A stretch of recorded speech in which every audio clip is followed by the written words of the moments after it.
Alright, can I please call on again Chairman Carlo Bandalla to make a speech about the award that he just received right now.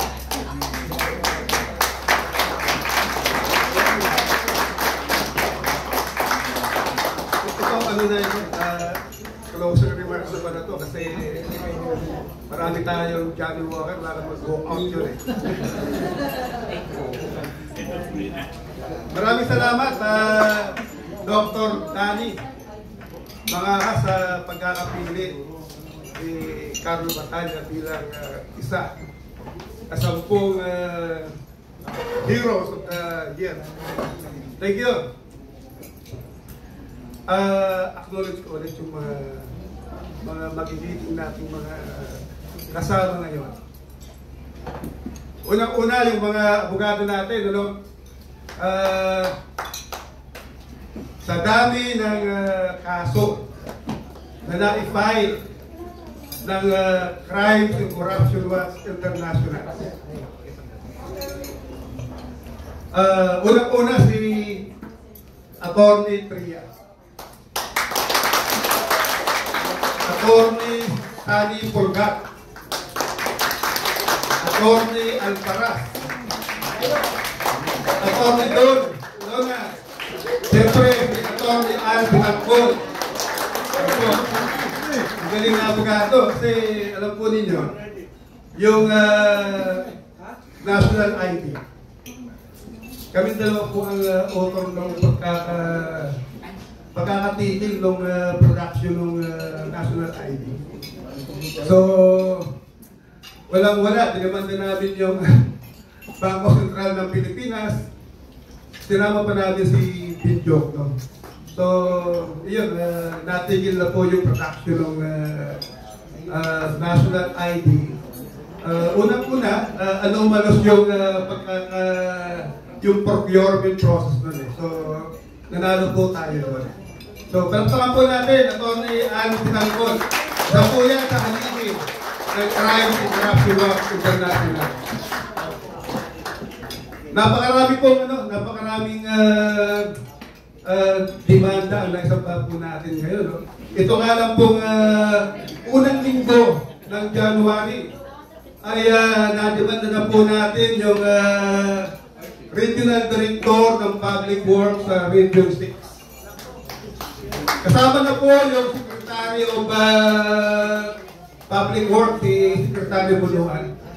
Yun, kasama na po yun as respondent. At alam ko, nakalatag po sa nabisa ko ngayon, 6 na Regional Directors ulit yung sasamba ng kaso ng CCWI. Hindi lang po ito limited sa public works. Kasama po rito yung Department of Health, Department of Transportation. Kaya malaki po ang role ng samahan natin ito. Hindi lang po ito pagbabantay ng procurement process. Pagsasampa ng demanda sa mga tiwaling opisyal ng gobyerno. Alam naman po siguro natin kung ano po yung mga pinagdaanan natin mga demanda. Ayaw po na nagpakulong kay Janet Napoles. Saka doon sa 3 senador. Isa po yan sa, sa mga malalaking achievement ng ating pong samahan. Yung pagkakapirma po natin ang demanda doon sa Napoles scam. At nakakatuwa kasi po itong taon na to ay halos lahat po ng membro natin ay certified government procurement specialist na. Palagpakan po natin lahat ng specialist po na dito ngayon. Malaking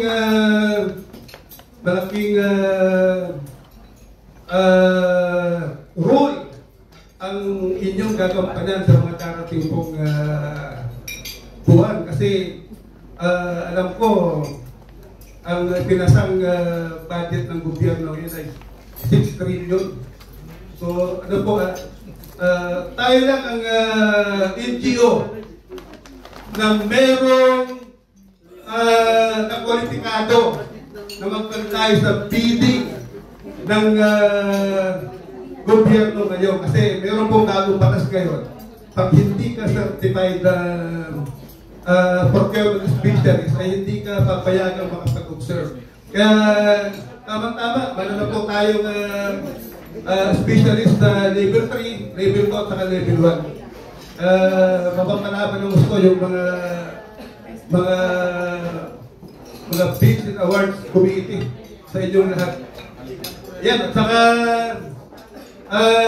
acknowledge ko rin po yung mga kaibigan ko, ito, magagaling na mga ano ito. Unang-una, Ninong ni Carlos ko, matagal mo na itong kaibigan to, si Governor Edo Rodriguez. Si Ambassador Mon Bagatsay, siyempre. Ayan, si Councilor Ryan Ponce ng 4th District ng Manila. Saka si Ivan Cruz. Ayan, ito, saka bago tayo po mag-iwa-iwalay ngayon, ha? Ito, paalala ko sa inyo. Sinusuportahan ko ng ating organisasyon ang kandidatura bilang senador ni Benhur Abalos. Lahat po tayo, alam ko, buong Pilipinas ay representative dito sa ngayong gabi. So, papaalalahanan ko sa inyo na one vote po tayo, Benhur Abalos.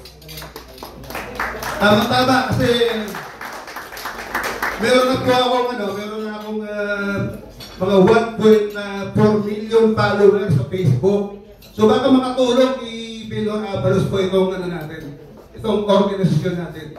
Unang-una, ang nabigyan po natin tulong sa pamagitan ng pagbibigay ng libreng wheelchair sa buong Pilipinas ay siguro lampas na po 120,000. So malaking bagay para po kay Benhur Abalos. So yun lang po saka mag-uumpisa pa lang po tayo ng programa. Kasi alas-7 talaga ba ang programa natin mag-uumpisa pa lang po tayo. Kaya yung regional chairman ng Region 2, siya may hawak ng rito ng Parto. Pwede na siguro palabas yung pulutan dito. Kasi tapos na yung tapos na yung part 1. Okay. Thank you. At maraming salamat sa lahat ng sa lahat ng gumalaw dito ngayon, sa lahat po ng mga panauhin. Hindi muna tayo mag-iwahiwalay kasi part 2 na. Umpisa pa lang po ito ngayon. Thank you.